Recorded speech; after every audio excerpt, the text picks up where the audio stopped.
We love a practical, rational, everyday car for the people here at Carbuyer. And so do you, actually, because our most watched review of 2021 was the Dacia Sandero. Oh, you beautiful bunch of pragmatists. So, in the spirit of giving you what you want, how about this? Skoda Fabia. It has been long considered the thinking man's Volkswagen Polo, the cheaper alternative to what is arguably the default small car. But is it still that? Well, Detective Nicola at your service. I'm ready to inspect everything with my trusty, I forgot my magnifying glass. I'm ready to look at all the things. Yeah, like and subscribe first though, yeah? Now, clearly it's not as simple to say that the Fabia is cheaper than the Polo. I mean, it is on paper, but you need to delve deeper into the specs before saying which one actually represents better value for money. Thing is, even this mid-range Fabia Colour Edition with its 16-inch wheels, contrast roof, its digital dials and 6-speaker stereo is cheaper to buy than the most basic Polo Life. And even if you go right to the top of the range, you'll get change from 20 grand. So yes, I think we can safely say that the Skoda is better value to buy. You get exactly the same range of engines in the Fabia as you do in the Polo, all petrol, no diesel, and crucially these days, no electric. Okay, maybe we should stop comparing those two and maybe consider a Peugeot 208. I mean, you've got lots of choices there, including electric and enough specs to throw a stick at. Or maybe a Renault Clio. I mean, the range of engine options, hybrid included, plus that was our small family car of the year at our Carbuyer Car of the Year Awards last year. But still, the Skoda comes in cheaper. I mean, I know with the basic car you don't get these wheels or this contrasting roof, but you still get LED lights. LED lights, 15 grand. Huh.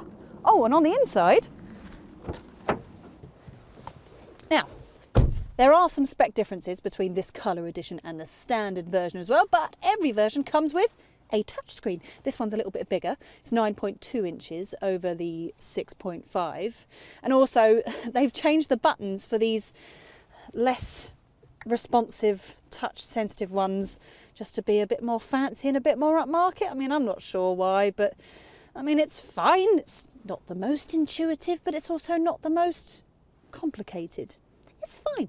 Oh, but we do get these twisty-do climate controls down here, which I like very much. But overall, I mean, the quality is generally very lovely for a car that is so cheap to buy. I mean, I like this 2-spoke steering wheel. This is very nice. Oh, and the digital dials come with the Colour Edition and the SEL Edition. And it just makes you feel like you're driving something in the class above, you know? Something a little bit golfy. So does it feel golfy to drive? Let's find out. When it comes to picking your engine, the Fabia lineup is pretty straightforward. As we said, no diesels and no electric, so it's just good old-fashioned petrol. There are a pair of non-turbo 1-litre engines that we would avoid unless you spend all of your time in town. They're not very powerful and can feel quite sluggish. 0 to 62 takes almost 16 seconds. A much better choice is the 94 brake horsepower turbo engine that we've got here. Plenty punchy enough, 0 to 62 in 10.6 seconds. If that's not enough, then there's an even more powerful 108 brake horsepower version with the option of a DSG automatic gearbox. Now, my throwaway golfy remarks might not be as silly as they sound, because fundamentally, the base of this car isn't that different to a Golf, because Skoda is owned by Volkswagen, you see. So they've saved a whole heap of cash by having one single platform for all of their small and medium cars. So yes, the Fabia does drive very golfy.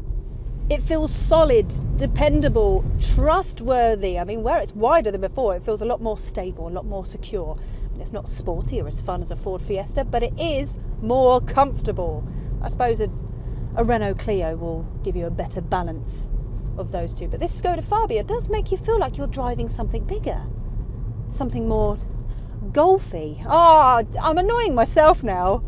Nicola says golfy too much. I'm sorry, I'm going to stop. Okay, ignoring the whole golf thing. It is really lovely how grown up this new Fabia feels. I mean, if you ignore the basic non-turbo engines, this is a really nice motorway car. It's nice and refined, it's nice and quiet, and actually it's this mid-range engine that we would recommend. Although it is worth noting that there is a 6th gear if you go to the more powerful engine. I'm just making do with 5. Not that it does much to harm fuel economy. In fact, this engine and gearbox combination, that's the 94 brake horsepower 5-speed manual, is actually the most efficient Fabia that you can buy. Official fuel economy stands at 55.4 miles per gallon with CO2 emissions of 114 grams per kilometre.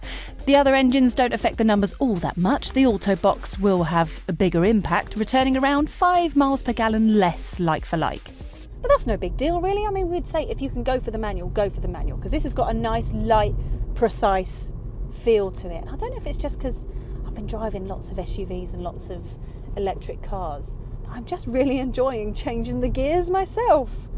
So it's not just because it's more engaging, but also it is the fact that this is the better of the 2 boxes. If you go for the automatic, that can be a tad on the hesitant side when you put your foot down or when you want to change gear quickly. We touched on specs earlier, and as usual, full details can be found at carbuyer.co.uk. Just search for Skoda Fabia for our full, in-depth written review. Loads more on there than I can tell you here. Now, where this car is bigger than before, it means that the boot has also grown, and it's a bit, I don't want to say it, but I'm going to say it. It's a bit golfy. Okay, it's more than a bit golfy. It's exactly the same size boot as a Golf. 380 litres, which is huge, like biggest in its class, kind of huge. Now the rear seats fold down 60/40, which makes it even more practical, and then you've got 1,190 litres of space. Look at this. Stunning. Oh. Would you look at that? 5 doors as standard. So getting back here is nice and easy. Oh, and also fitting a child seat back here is very easy, should that be of interest to you. But if you're going to have people sat back here, I mean, it's more spacious than ever. You can comfortably have 2 adults back here, 3 a push. Now, in some cars, you get this cup holder thing, kind of sits on the transmission tunnel, which I just think is one Skoda simply clever thing too far. I mean, give me umbrellas in the doors, give me ice scrapers in the fuel filler caps any day. Oh, and on some cars, you can have a USB in the back of the rear view mirror so you can plug in a dash cam. Give me all of those things, but I don't want a little cup holder here because that just gets in the way. Speaking of annoyances, Dealmakers and Dealbreakers, shall we do them? All right then. I must have said it 100 times, but thanks to the fact that this new Fabia is bigger in pretty much every direction, it now competes with cars in the class above. It's massive. Whichever way you look at it, the Skoda Fabia is exceptional value for money, and it's no longer the poor man's Polo. That added size works wonders for comfort too. It's not only as big as the Golf, it's as comfortable as one too, gosh darn it. When it comes to negatives, the biggest for us is the limited engine choice. There's no electric option, and the entry-level non-turbo petrols are seriously sluggish. Our advice would be to pick one of the more powerful engines. Really though, that's it. The Skoda Fabia is a seriously talented supermini, one that is in serious contention to topple the Renault Clio from our Carbuyer Car of the Year awards later this year. It really is that good. It's cheap to buy, it's cheap to run, you don't miss out on kit, it's massive inside. So if you're going from the class above, from like a Ford Focus or a Volkswagen Golf, then actually you're not really going to notice the difference. Forget being a bit golfy. It's more golfy than a Golf. If you like this video, then why not watch our review of the Renault Clio or our small cars playlist. Thanks for watching.